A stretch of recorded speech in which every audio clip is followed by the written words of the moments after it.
Hello មីងជំរាបសួរ Hello ពូជំរាបសួរកូនមីងមកពីពេញវិញហើយមកវិញហើយរៀនចប់ហើយក្មួយហើយមានការងារធ្វើអត់ទេអូអត់មានទេអត់មានការងារធ្វើទេមកផ្ទះសិនពងរកការងារធ្វ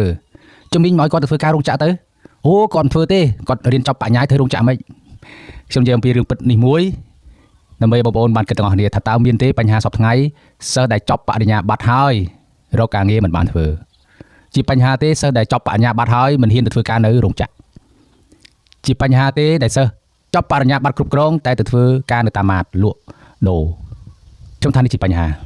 អត់ការងារធ្វើក្រោយរៀនចប់បញ្ហានេះបើសិនជាកើតចំពោះគ្រួសារទូទៅមិនជាបញ្ហាទេតែបើសិនជាគ្រួសារក្រីក្រអ្នកស្រែចម្ការគឺជាបញ្ហាតម្រាំបានកូនរៀនចប់បញ្ញាបត្រមួយពុកម្ដាយខ្លះលក់គោលក់ស្រែចង់អស់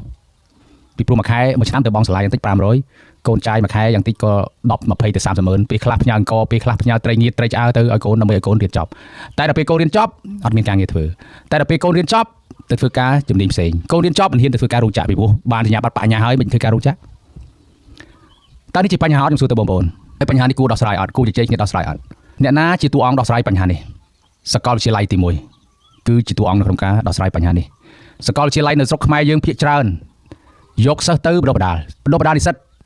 តែមិនបានរៀបចំទីផ្សារការងារមិនបានផ្ដល់ព័ត៌មានទីផ្សារការងារដល់និស្សិតទេមិនបានជួយរកការងារឲ្យនិស្សិតធ្វើទេពួកគាត់អត់មានការទទួលខុសត្រូវនៅក្នុងការរកការងារឲ្យសិស្សធ្វើទេពួកគាត់គិតតែពីយកសិស្សទៅបណ្ដុះបណ្ដាលព្រោះតែគណៈនៃរាប់ពាន់នាក់ចេញមកអត់មានការងារធ្វើនៅសាកលវិទ្យាល័យគេអត់ធ្វើអញ្ចឹងទេខ្ញុំមើលការស្រាវជ្រាវមួយនៅសាកលវិទ្យាល័យ Harvard ប្រទេសគេមុននឹងគេយកសិស្សទៅបណ្ដុះបណ្ដាលគឺគេមានទីផ្សារការងារស្រាប់សម្រាប់សិស្សគេប្រាប់ថាមុខវិជ្ជានេះគេត្រូវការប្រហែលជា100នាក់អញ្ចឹងនិស្សិតដាក់ពាក្យទៅ100នាក់គេបើកបណ្ដុះបណ្ដាល100នាក់ឬក៏150នាក់ឲ្យលើសតិចទៅមុខវិជ្ជាណាដែលមានតម្រូវការទីផ្សារទើបគេយកសិស្សយកនិស្សិតទៅបណ្ដុះបណ្ដាលដោយឡែកសាកលវិទ្យាល័យនៅស្រុកខ្មែរយើងឲ្យតែអ្នកណាចង់រៀនបណ្ដុះបណ្ដាលឲ្យទុកកោចោលអត់មានកន្លែងធ្វើការសាកលវិទ្យាល័យអត់មានការទទួលខុសត្រូវទេសាកលវិទ្យាល័យភាគច្រើនស្រុកខ្មែរគិតតែពីរឿងលុយសាកលវិទ្យាល័យខ្លះខ្លាយយកញ៉ាដោយសារតែការបណ្ដុះបណ្ដាលសិស្សហ្នឹងឯង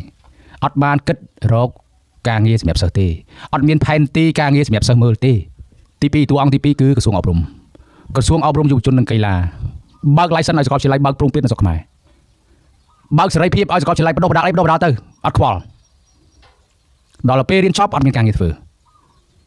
ក្រសួងអប់រំដែលមានអំណាចមានអាយុនៅដៃខ្ញុំគិតថាមិនគួរឲ្យសេរីភាពសាកលវិទ្យាល័យបណ្ដុះបណ្ដាលតាមចិត្តទេត្រូវមានគោលនយោបាយមួយប្រាប់ថាសាកលវិទ្យាល័យហ្នឹងអ្នកឯងបណ្ដុះបណ្ដាលមុខវិជ្ជាគណនេយ្យ1000នាក់ឆ្នាំហ្នឹងតើអ្នកឯងមានរបាយការណ៍ទេថាតើក្រោយពីរៀនចប់និស្សិត1000នាក់ហ្នឹងនឹងទៅធ្វើការនៅក្រុមហ៊ុនណានៅកន្លែងណាមានទិន្នន័យច្បាស់លាស់ទេបើសិនជាតម្រូវការទីផ្សារសង្គមយើងវាអត់មានទេកុំបើកគណនេយ្យហ្នឹងបិទគណនេយ្យហ្នឹងសិន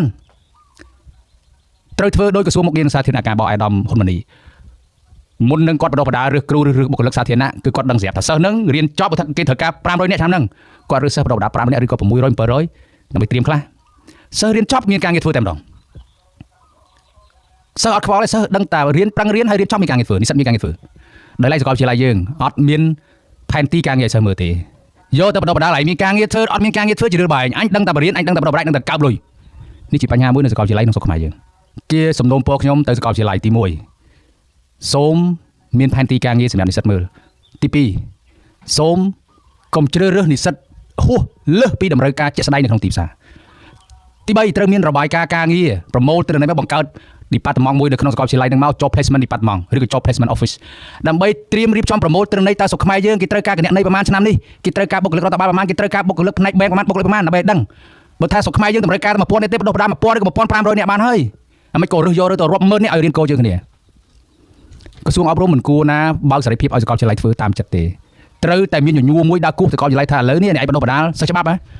តើទីផ្សារការងារច្បាប់មានប្រមាណ1000នាក់ស្រុកខ្មែរក្នុង4ឆ្នាំក្រោយគណនេយ្យប្រមាណអ្នកបែងប្រមាណអ្នកបើសិនជាមិនមានតម្រូវការទីផ្សារទេកុំបណ្ដុះបណ្ដាលកុំឲ្យពុកម្ដាយស្រុកស្រែនេះចំណាយលុយអត់ប្រយោជន៍ទៅឲ្យកូនរៀនចប់មិនមានការងារធ្វើជាក់លាក់រៀនចប់មិនមានការងារធ្វើតាមជំនាញដែលគាត់រៀនតើក្រសួងអប់រំអាចធ្វើបានអត់កន្លែងហ្នឹងក្រសួងអប់រំបើសិនជាអាចបិទនៅ department មួយចំនួនដែលមិនមានតម្រូវការទីផ្សារណាខ្ញុំថាល្អមែនទែនសម្រាប់ស្រុកខ្មែរយើងល្អនៅត្រង់ថាម៉េចនិស្សិតដែលមិនបានទៅរៀនសាកលវិទ្យាល័យមុខវិជ្ជាដែលមិនមានទីផ្សារនោះពួកគាត់នឹងទៅរៀន vocational training ដែលសប្តាហ៍ថ្ងៃក្រសួងការងារបណ្ដុះបណ្ដាលជីវៈរបស់អាយដាមហ៊ីសួរគាត់ប្រកាសខ្វះបុគ្គលិករាប់ម៉ឺននាក់តែអត់មានមនុស្សទៅធ្វើការដោយសារមនុស្សមួយចំនួននិស្សិតមួយចំនួនវាបុកទៅរកតែបញ្ញាបត្រដែលអត់មានការងារធ្វើហ្នឹងក្រសួងការងារត្រូវការកម្លាំងពលកម្មអត់មានមនុស្សធ្វើសាកលវិទ្យាល័យដែលអត់មានតម្រូវការទីផ្សារបណ្ដុះបណ្ដាលសិស្សទុកចោលរាប់ម៉ឺននាក់ដូច្នេះខ្ញុំនិយាយសរុបមកវិញថាសូមសាកលវិទ្យាល័យនីមួយៗកុំស្រឡាញ់លុយកូនអ្នកស្រែពេកមុខវិជ្ជាណាដែលមានតម្រូវការទីផ្សារចាំទទួលសិស្សបណ្ដុះបណ្ដាល ពេលបណ្ដុះបណ្ដាលសិស្សត្រូវតែមានការសហការជាមួយនឹងរោងចក្រសហគ្រាសនានាដើម្បីដឹងថាពួកគេត្រូវការអីត្រូវការជំនាញអីហើយអាសា revise curriculum ឲ្យត្រូវទៅមួយនឹងតម្រូវការទីផ្សារក្រសួងអប់រំសូមឲ្យធ្វើដោយក្រសួងសាធារណការនិងក្រសួងការងារគឺត្រូវទៅគោះសាកលវិទ្យាល័យឲ្យគេមានរបាយការណ៍ការងារនឹងជាក់លាក់ហើយបណ្ដុះបណ្ដាលនិស្សិតឲ្យត្រូវតាមចំនួននៃតម្រូវការការងារនៅក្នុងសង្គមខ្ញុំតែធ្វើបែបនេះនិស្សិតមួយចំនួននឹងរត់ទៅរក vocational training ច្រើននិស្សិតពុកម្ដាយនៅស្រុកស្រែនឹងសន្សំលុយមិនខ្ជះខ្ជាយលុយនៅក្នុងការបណ្ដុះបណ្ដាលកូននៅសាកលវិទ្យាល័យខ្ញុំសូមចូលរួមចែករំលែកគំនិតអប់រំប៉ុណ្ណេះសូមអរគុណ